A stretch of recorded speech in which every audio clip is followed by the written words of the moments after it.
En 2005 a lieu le salon de Francfort. On expose Citroën C-Sport Lounge. Le premier coup d'œil, c'est un monolithe. C'est à partir de ce monolithe qu'est né un C-Sport Lounge, une seule forme. Les clients, tout de suite, vont adhérer. Oh, bien évidemment, il y en a qui vont rejeter, comme toujours, mais c'est plutôt un bon signe. C'est souvent le signe d'une voiture qui va réussir. Ça n'était pas qu'un exercice de style, parce qu'il y avait justement notre volonté de positionner ce concept dans l'optique de l'inscrire en gamme un jour. Je pense que c'est la première fois qu'une voiture de série est aussi proche, est aussi fidèle au concept car qui en est l'origine. C'était un pari un petit peu fou en fait. On avait décidé de développer une berline et un break qui respectent les codes du segment. On s'est dit c'est un petit peu juste, il faut qu'on ajoute quelque chose à cette gamme. Et là on a lancé deux pistes que finalement on a fait se rejoindre.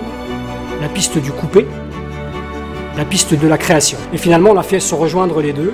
Et on s'est dit qu'est-ce qu'un coupé Citroën dans ce niveau de gamme pourrait bien apporter que n'offrent pas les coupés traditionnels. Et donc c'est le début d'une aventure. Donc c'est à la fois de l'enthousiasme, de l'inquiétude devant le travail qui restait à faire pour faire passer cette voiture au stade de série, mais surtout énormément d'envie et d'enthousiasme. On s'inspire de C-Sport Lounge, mais on arrive à faire quelque chose avec du tendu, de la force. Pour la DS5, on va dire que c'est le côté compact, légèrement plus haute qu'une berline normale. Mais tout est assez condensé en définitive. Elle met en évidence le côté monolithique. L'architecture aide et puis le style aide aussi. Et on a dû assez tôt montrer des maquettes de style, prouver que cette voiture-là avait bien tout le potentiel qui avait été détecté dans le concept car. Chaque fois qu'on a montré cette voiture, on l'a fait en deux temps.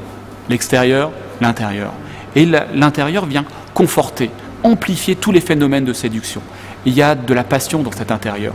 Le côté avionique. Sur toute la longueur du projet, on a toujours parlé d'avion de chasse. Je pense que c'est un terme qui correspond bien à ce qu'on voulait faire dire au véhicule. Nous avons même baptisé cette nouvelle interprétation de toit vitré, le toit cockpit.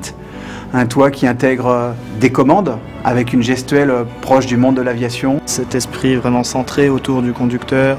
L'intérieur que l'on avait imaginé dans des maquettes de style, eh bien, collait complètement avec la promesse du style extérieur et que l'ensemble faisait un tout cohérent.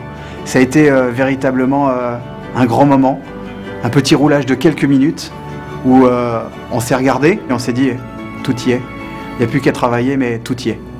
Et quand ça sort dedans, ben, on y est, on est dans un avion qui roule. C'est une voiture de plaisir, mais quel plaisir d'avoir fait la voiture.